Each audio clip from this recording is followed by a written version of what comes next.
안녕하세요. 이야기꾼입니다. 오늘은 미국 트럼프의 화웨이 수출 2차 규제에 대해서 살펴보도록 하겠습니다. 결론을 먼저 말씀드리겠습니다. 종합적으로 볼 때 삼성전자는 수혜가 클 것으로 판단합니다. 스마트폰은 가장 큰 수혜를 얻고 통신장비와 파운드리는 보통 수준의 수혜, 그리고 메모리는 큰 변화가 없을 것으로 보이기 때문입니다. 트럼프는 중국과 모든 관계를 끊을 수 있다고 위협하면서 무역 합의 이행을 촉구하였습니다.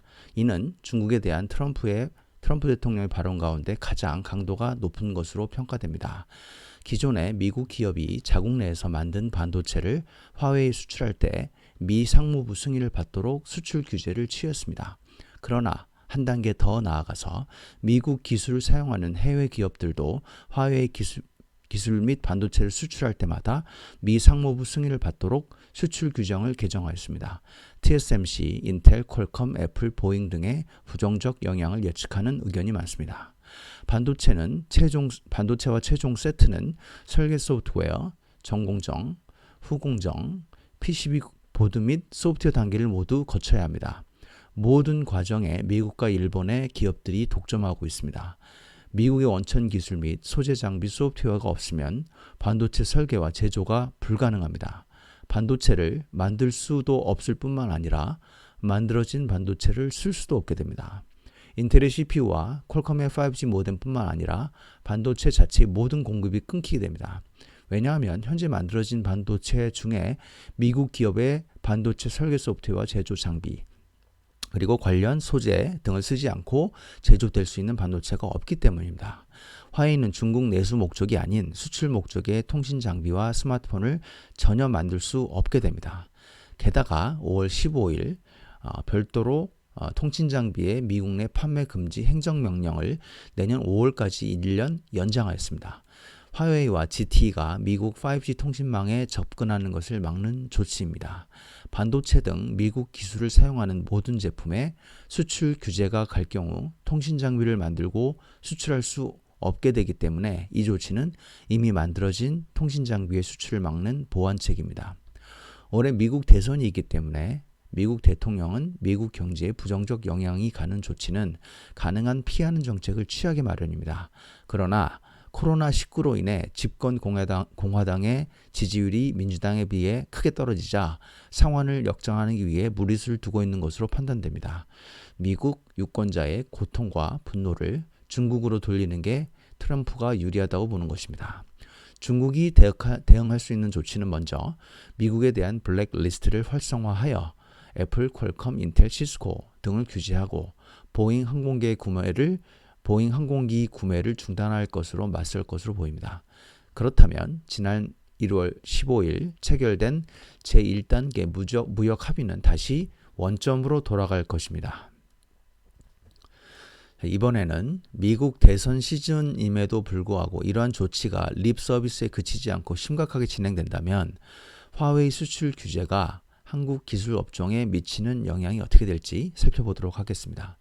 수혜를 보면서 동시에 피해를 볼 수도 있기 때문에 복잡한 셈법을 적용해야 합니다. 통신장비 부분은 다른 경쟁사와 마찬가지로 삼성전자도 비슷한 수혜를 얻습니다. 작년 4월 한국은 세계 최초로 5G 통신을 상용화하고 역대 최대 점유율을 기록합니다. 그러나 1년 후 중국 시장의 급성장에 따라 5G 통신 장비 점유율이 크게 하락하였습니다. 화웨이의 통신 장비와 스마트폰의 생산이 중단되기 때문에 당연히 삼성전자의 점유율이 확대됩니다. 삼성전자뿐만 아니라 에릭슨, 노키아 등도 증가합니다. 반도체는 인텔 등 미국 기업에 피해가 갈 것으로 이야기꾼은 보고 있지 않습니다. 화웨이가 빠진 자리를 다른 통신 장비 경쟁사가 모두 채울 것이기 때문입니다. 물론 전체 시장의 수요 자체가 위축되는 부정적 영향은 있을 수 있겠습니다. 스마트폰은 삼성전자가 가장 큰 수혜를 얻을 것으로 전망됩니다. 스마트폰 공급망은 조금 복잡합니다. 먼저 화웨이만 피해를 보고 오포, 비보, 샤오미 등 다른 중국 스마트폰 업체는 피해를 받지 않는다고 가정하겠습니다. 물론 미중 분쟁이 심각하게 진행되면 당연히 그들 모두 피해를 받을 수 있습니다. 먼저 간단히 스마트폰 역사를 살펴보겠습니다. 2010년까지 노키아가 압도적인 점유율을 차지했고 블랙베리와 애플이 그 뒤를 이었습니다. 그 뒤 추억의 HTC와 삼성전자가 선전했습니다. HTC는 결국 망했지만 삼성전자는 크게 성장합니다.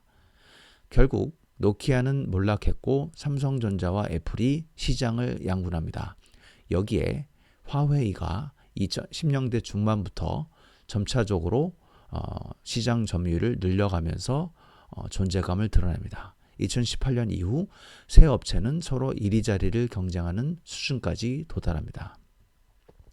카운트 포인트에 의하면 올해 1분기 전 세계 스마트폰 시장 점유율은 삼성이 20%, 화웨이가 17%, 애플이 14%를 차지합니다.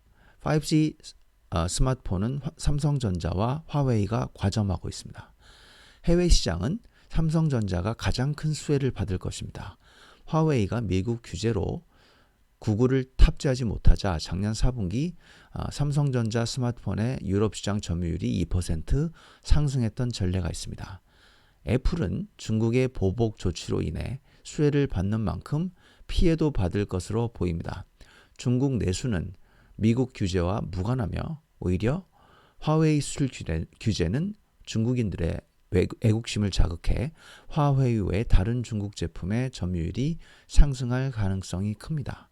화웨이가 사라진다면 오포, 비보, 샤오미 등의 점유율이 올라갈 것이기 때문에 삼성전자나 애플의 반사이익을 기대하기는 어려울 것입니다.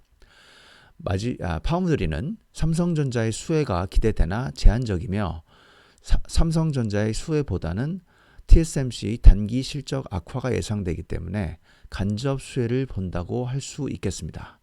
화웨이의 자회사인 하이실리콘은 TSMC 매출의 10 내지 15%를 차지합니다. 따라서 TSMC에게 단기적인 피해가 갈 수밖에 없습니다.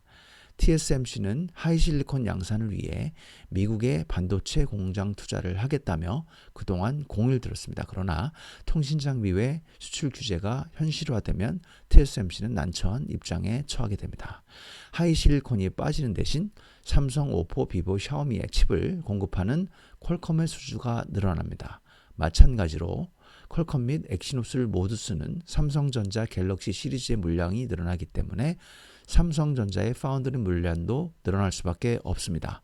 단 서버나 통신 장비 관련된 인텔, 엔비디아 등의 물량 변화는 없을 것으로 추정합니다. 엑시노스 때문에 TSMC보다 삼성전자의 물량이 더 늘어나게 될 것으로 현재로서는 볼 수 있겠습니다. 또 다른 중국 SoC 업체인 메디아텍은 어떤 영향이 갈지 현재로서는 알 수 없으나 피해 간다면 역시 또 TSMC에게 타격을 줍니다. 메디아텍의 타격은 결국 퀄컴과 삼성 엑시노스에게 수혜가 돌아갑니다. 마지막으로 메모리 반도체는 뉴스 기사의 주장과 달리 삼성전자에 별로 피해를 줄 가능성이 없다고 보고 있습니다. 화웨이가 사라지면 삼성전자 스마트폰의 점유율이 더 높아지고 삼성전자 메모리의 매출도 늘어나기 때문입니다. 물론 화웨이에 삼성전자가 메모리를 공급하고 있기는 하지만 화웨이를 대체할 다른 고객이 메모리 물량을 가져가게 됩니다. 물론 위에서 말씀드린 대로 전체 수요가 위축되는 것은 별도로 생각하겠습니다. 하나 걸리는 것은 중국 시안에 있는 낸드 플래시 공장입니다. 만일 미국이 삼성전자를 문제 삼는다면 아마 시안 공장에서 사용하는 미국 기술을 거론할 가능성이 큽니다. 감사합니다.